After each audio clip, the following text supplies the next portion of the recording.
Also breaking developments from Minneapolis at this hour. Chaos erupting on the streets once again for the second time in a week now.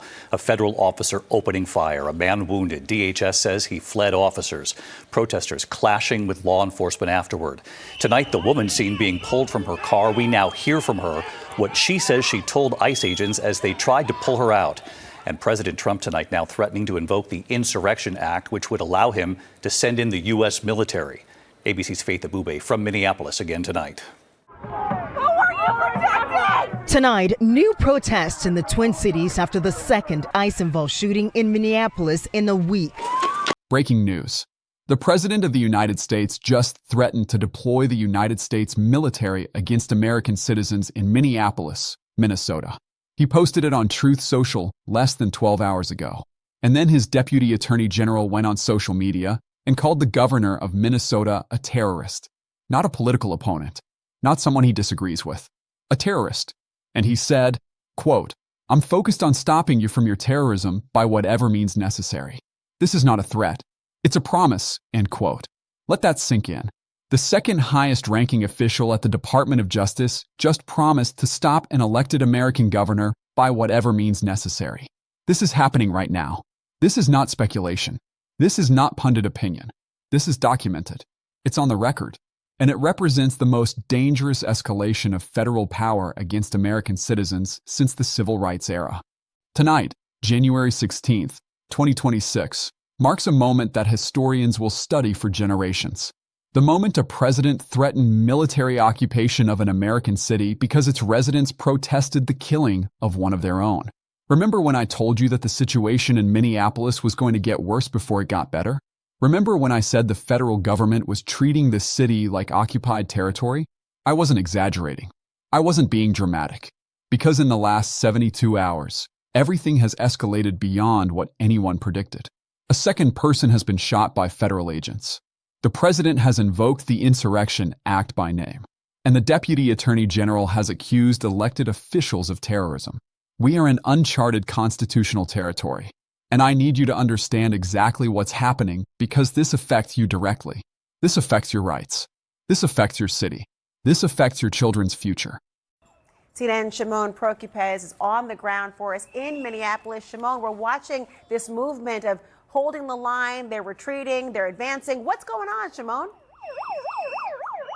So for the past 2 hours, we've been watching as protesters have been kicking cars, throwing things at cars, as there are federal law enforcement vehicles that have been going into this building.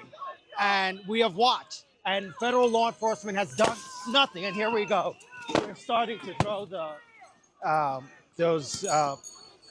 hold on, let me just come back here. As you can see, basically now they're just deploying tear gas because what's been happening is that we have more tear gas here. Leonel, let's move back. We're following you. Before we go any further, let's be honest for a moment. You cannot rely on mainstream media to give you the full picture of what's happening right now. They're treating this like a normal political dispute. It's not. They're both siding a situation where one side has 3,000 armed federal agents and the other side has whistles and cell phones. That's why we're here. That's why this channel exists. To deliver real context, real documentation, and no corporate spin. If you want to stay ahead of this story as it unfolds, subscribe right now and hit the notification bell. We're going to be covering this around the clock. Now let's get back to what just happened. 3,000. That's the number of federal agents currently deployed in Minneapolis. Let me put that in perspective for you. The entire Minneapolis Police Department has approximately 600 officers. 600 cops for a city of 400,000 people. And the federal government has sent 3,000 armed agents. That's 5 federal agents for every one city cop. That's nearly 1 federal agent for every 1,000 residents in the Twin Cities metropolitan area. This is not immigration enforcement. This is military occupation in everything but name. Here's what we know about how this escalated. On January 7th, an immigration and customs enforcement officer named Jonathan Ross shot and killed Renee Nicole Good.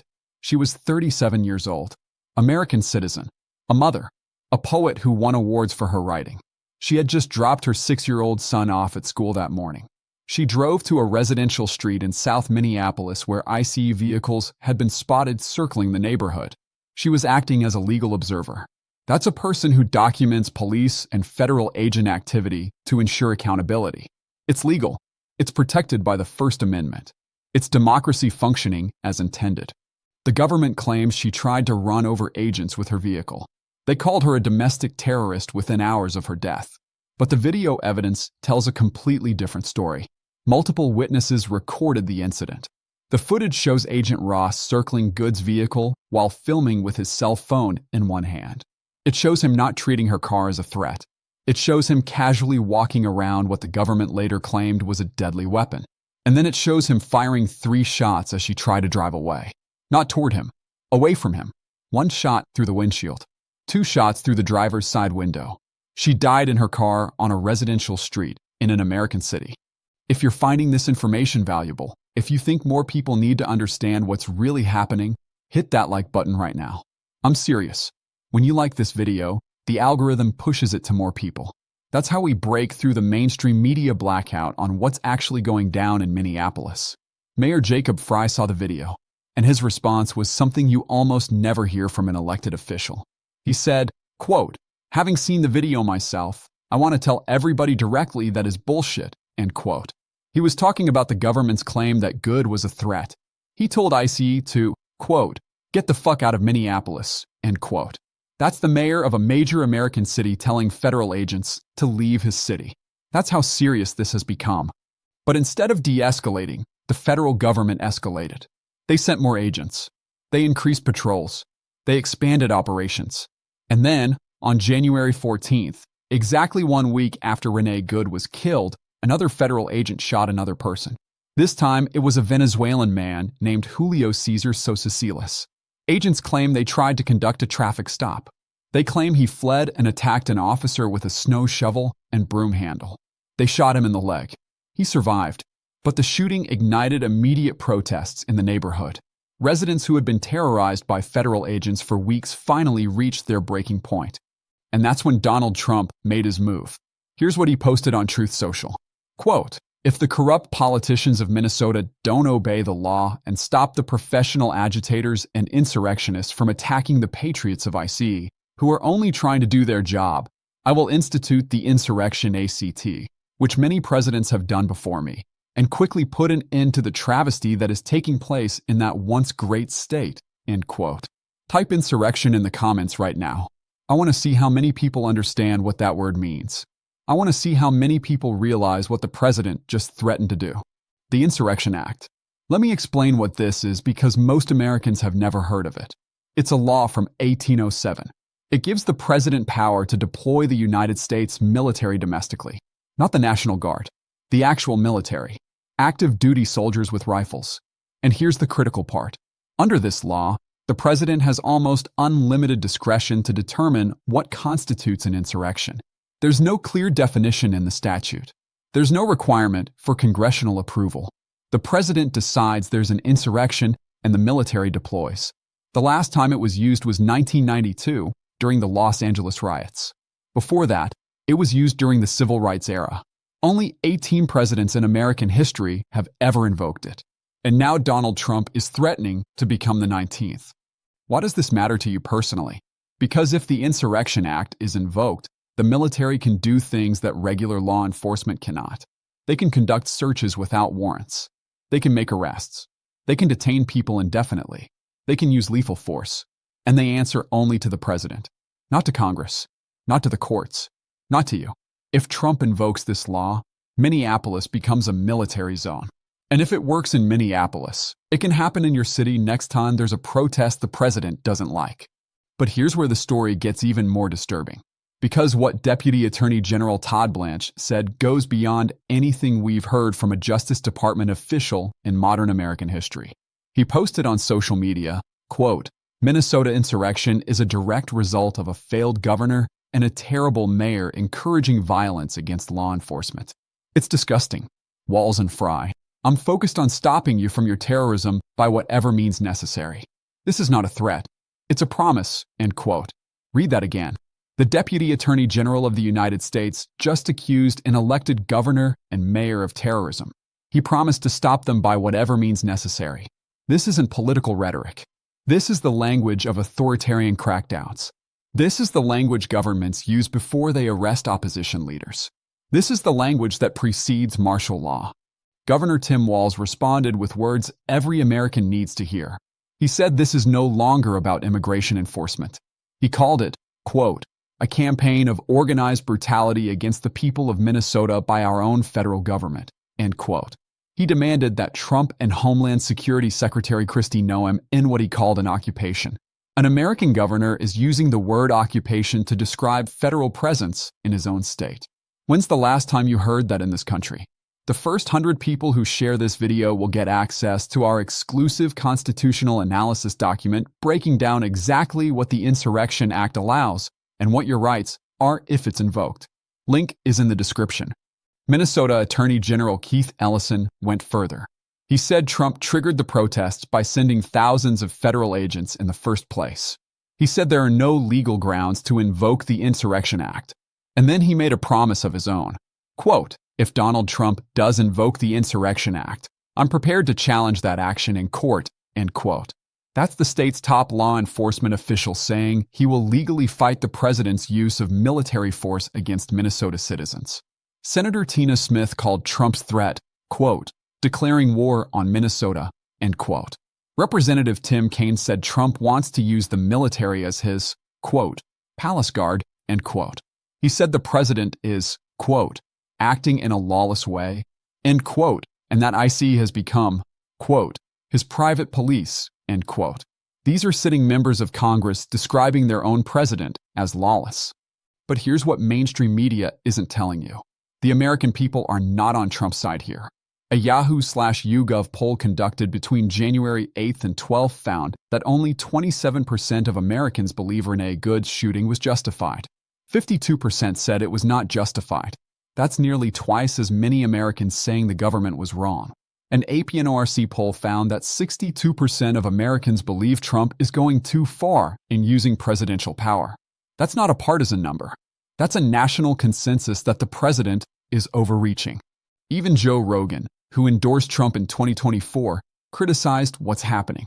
On his podcast, he said, quote, you don't want militarized people in the streets just roaming around, snatching people up, many of which turn out to actually be U.S. citizens. They just don't have their papers on them, end quote. Then he asked the question millions of Americans are asking. Quote, are we really going to be the Gestapo? Is that what we've come to? End quote. When Joe Rogan is comparing federal agents to Nazi secret police, something has fundamentally broken. Homeland Security Secretary Kristi Noem confirmed she discussed invoking the Insurrection Act with President Trump. She said he, quote, certainly has the constitutional authority to utilize that, end quote. When asked if the situation in Minnesota was an insurrection, she said she would describe it as, quote, violent and a violation of the law in many places, end quote. She's laying the groundwork. They're preparing the justification. Let me tell you about Renee Good one more time, because the government wants you to forget her. They want her to become a statistic. They want her death to disappear into the noise. She was 37 years old. She was a poet. People who knew her said she was always laughing, always caring for her community. She and her partner Becca had a 6-year-old son together. On the morning of January 7th, she dropped that little boy off at school. Then she went to help her neighbors. She brought a whistle to alert people when federal agents were in the area. She brought a phone to document what happened. That's all she had. Whistles and phones. And they killed her for it. Vice President J.D. Vance called her death, quote, a tragedy of her own making, end quote. Think about that. A mother is killed by federal agents while observing their activity in her own neighborhood, and the vice president blames her. 6 federal prosecutors in Minnesota resigned rather than participate in what they called an illegitimate investigation that focused on the victim instead of the shooter. The head of the Civil Rights Division's criminal section quit. Career Justice Department officials walked away from their careers rather than be part of this. The family has hired the same law firm that represented George Floyd's family. They're seeking answers and accountability. Becca Good released a statement that should be carved in stone. Quote, on Wednesday, January 7th, we stopped to support our neighbors. We had whistles.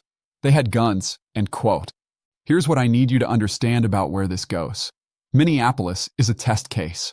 If the federal government can flood a city with 3,000 agents, shoot citizens who aren't committing crimes, label mothers as terrorists, accuse governors of terrorism, and threaten military occupation, all without serious pushback, they can do it anywhere.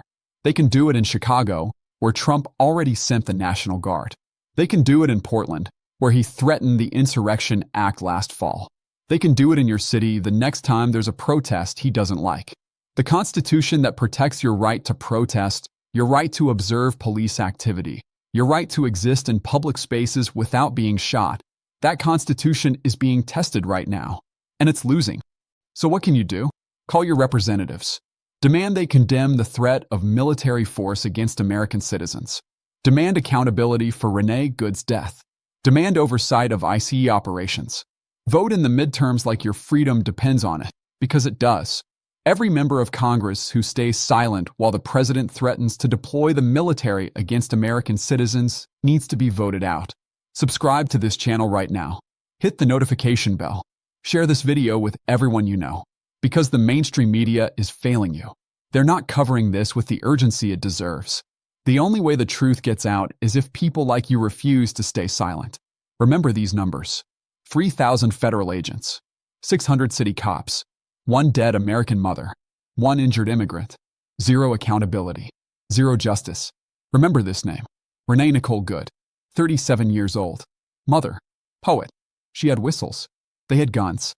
Remember this threat: the Insurrection Act, military deployment against American citizens, coming to Minneapolis, maybe coming to your city next. This is not normal. This is not politics as usual. This is the federal government killing American citizens, calling elected officials terrorists, and threatening military occupation. If that doesn't terrify you, nothing will. And if it does, then do something about it. Because silence is complicity. And complicity is how democracies die. I'll see you in the next video. We're going to be covering this story every single day until there's accountability. Stay vigilant. Stay informed. Stay angry. Because Renee Good deserved better. Minneapolis deserves better. America deserves better. And the only way we get better is if enough people refuse to accept what's happening. 3,000 federal agents are patrolling an American city right now. The president is threatening to send soldiers. The deputy attorney general is calling governors terrorists. And somewhere in Minneapolis, a 6-year-old boy is growing up without his mother because she cared about her neighbors. Don't look away. Don't forget. And don't let them win.